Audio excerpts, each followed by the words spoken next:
चूँकि यहाँ से ठाकुरगंज विधानसभा का क्षेत्र पड़ता है और यहाँ से अल्हम्दुलिल्लाह आज के इस प्रोग्राम के जो कन्वीनर थे हज़रत मुफ्ती साहब, वो यहाँ के उम्मीदवार भी हैं और पहले भी रहे हैं उम्मीदवार।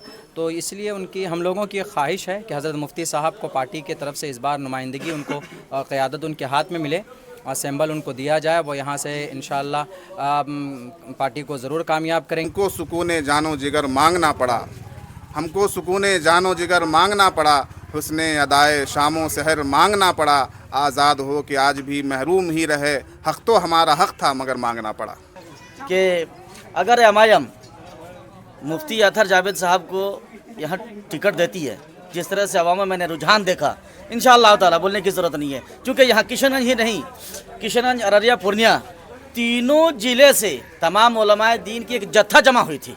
मुझे लगता है कि एक हजूम, तो ये मुझे इन तमाम उलमाए दीन को देखकर लगा कि अगर इनमें से किसी एक की दुआ अगर लग गई, लब्बैक बल्ले बल्ले। चलिए कि एक ईमानदार, सक्रिय और मैदान में डटकर काम करने वाला, लोगों की खिदमत और सेवा करने वाला नेता मुफ्ती अतहर जावेद साहब की शक्ल में लोगों को यहाँ मैसर आया है। पार्टी को भी चाहिए कि ऐसे लोगों को आगे बढ़ाए। मुफ्ती अतहर जावेद साहब पार्टी के लिए बहुत बेहतर ऑप्शन है। अगर उनको पार्टी इग्नोर करती है तो ये पार्टी के लिए महरूम किस्मती की बात होगी, वरना मुफ्ती अतहर जावेद साहब बहुत अच्छे कैंडिडेट हैं। देखिए, जोकीहाट के अंदर में मैं दावेदार बाद में हूँ, पहले हकदार हूँ। मैं हकदार भी हूँ, दावेदार भी हूँ और मेरी तैयारी भी है अल्हम्दुलिल्लाह। पिछले बार आइन वक्त में मुझे कहा गया कि आपको समर्थन करना है फ़लाँ साहब को, हालांकि मेरी मुकम्मल तैयारी थी। जनाब मुफ्ती अतहर जावेद साहब के ताल्लुक से बात चली और मैं समझता हूँ कि इमाम में गोंगी और बहरी, वो आप दावा करती है कि हम गोंगी और बहरी पार्टी नहीं बल्कि हम ईवानों में जाके ज़लज़ला पैदा करते हैं, तो ऐसे उम्मीदवार को टिकट दे जो ईवानों में जाके वो ज़लज़ला पैदा कर सके। सिर्फ एमआईएम के लिए नहीं, पूरे ठाकुरगंज के लिए, और ठाकुरगंज में जितनी भी पार्टियां काम कर रही हैं उन तमाम पार्टियों के जितने भी दावेदार हैं, तमाम पार्टियों के दावेदारों की अगर फहरिस्त बनाई जाए तो सबसे अव्वल नंबर पर मुफ्ती अतहर जावेद साहब का नाम आता है। अब्दुल्ला सालिम चतुर्वेदी साहब, आप अररिया से चल के किशनगंज और ख़ास करके पौवाखाली की धरती पर पहुँचे आज, और यहाँ पर खास करके एसआईआर को लेकर के जो प्रोग्राम रखा गया था उसको लेकर के सर कहाँ तक बातें चली, क्या निचोड़ सामने आया निकल के? अभी सबके सामने ये बात रोज़े रोशन के तना आया है कि एसआईआर के अंदर कितनी बड़ी गड़बड़ी चल रही है।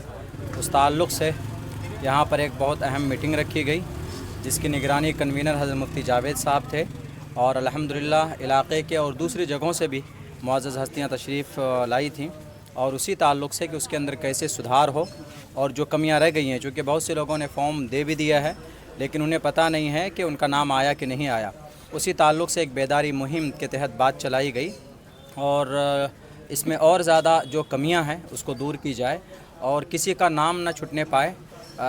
बाकी ये है कि जो नाम छटना था, जैसे बहुत से लोग ऐसे हैं कि जिनका इंतकाल हो चुका है या वो जगह रिप्लेसमेंट दूसरी जगह चले गए हैं, उस ताल्लुक़ से भी बातें आई, और कम से कम 3-4 घंटे का प्रोग्राम अल्हम्दुलिल्लाह काफ़ी अच्छा प्रोग्राम रहा ये, और उम्मीद है कि इससे बहुत फ़ायदा होगा और लोगों तक ये बात पहुँचेगी। निवास प्रमाण पत्र बनाने को लेकर के अब देखा जा रहा है कि वो सिर्फ कठिनाई ही नहीं, मुश्किल है नहीं, नामुमकिन सा लगता है, ऐसा क्यों?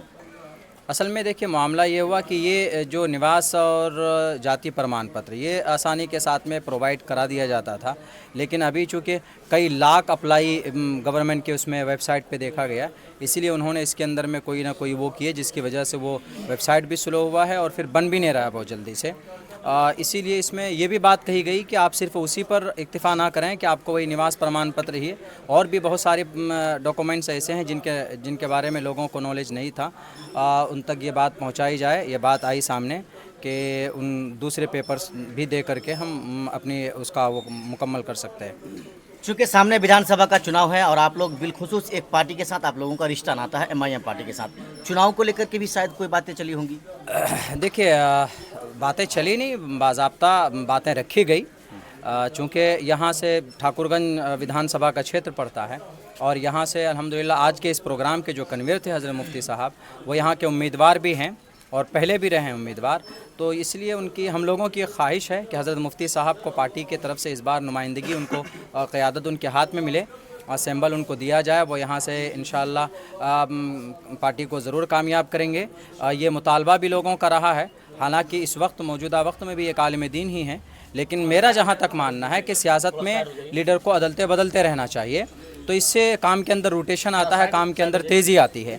लोग कभी कभी ऐसा होता है कि उसमें ज़िद पे आके काम करते हैं, उन्होंने इतना काम किया मैं उनसे ज़्यादा काम करूँगा।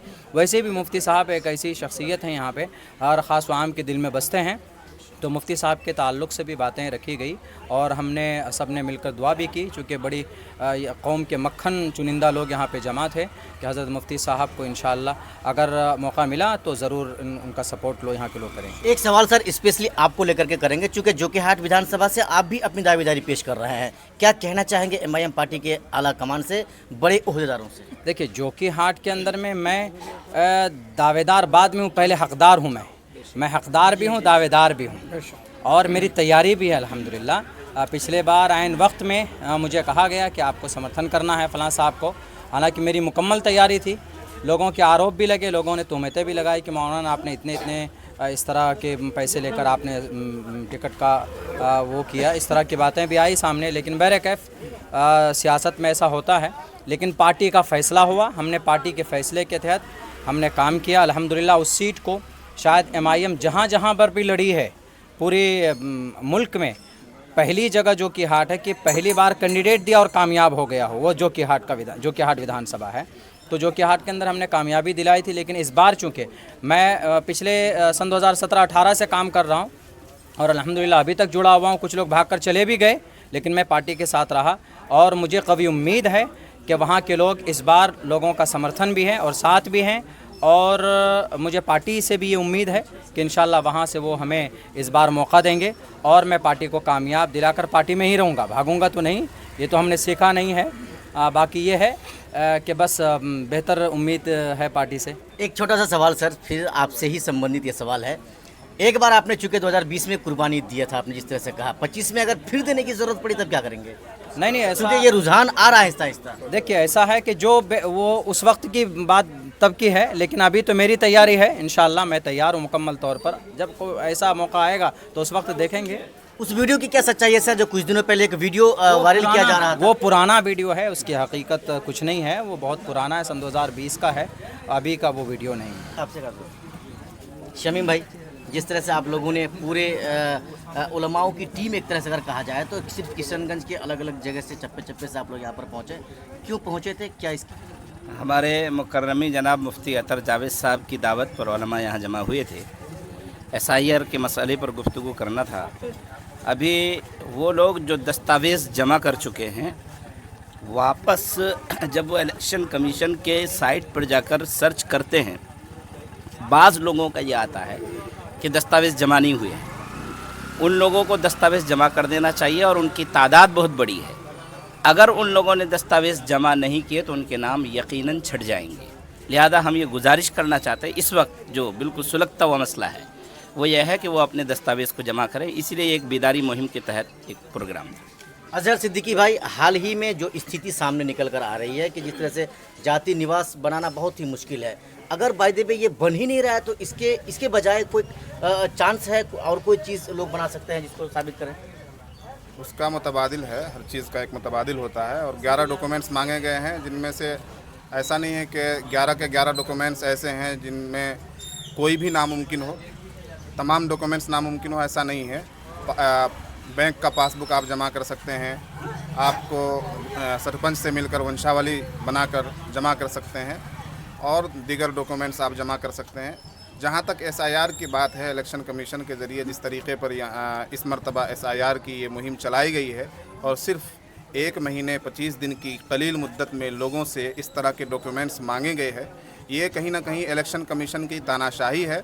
और मैं कहता हूँ कि हर आदमी के पास एक ना एक डॉक्यूमेंट है और सबसे महत्वपूर्ण जो डॉक्यूमेंट है हमारे पास वो आधार कार्ड है। आपने आधार कार्ड को मान्यता नहीं दी, ये बहुत बड़ा सवाल है। और सुप्रीम कोर्ट भी, आज सुप्रीम कोर्ट का भी एक आदेश आया है, अखबार में रिपोर्ट छपी है, सुप्रीम कोर्ट भी इलेक्शन कमीशन से इस तरह के सवालात करेगा जिसका जवाब इलेक्शन कमीशन के पास नहीं है। मैं कह रहा हूं कि इलेक्शन कमीशन ने हमसे निवास प्रमाण पत्र मांगा, मैं निवास बनवाने के लिए ब्लॉक जा रहा हूं तो ब्लॉक में मुझसे आधार कार्ड मांगा जा रहा है, आधार कार्ड के बेस पर मेरा निवास बन रहा है। तो क्यों ना इलेक्शन कमीशन ही डायरेक्ट मुझसे आधार ले ले और मेरा वेरिफिकेशन कर दे। तो ये घुमा फिराकर पब्लिक को, वोटर्स को, मतदाताओं को परेशान करने की एक मुहिम है।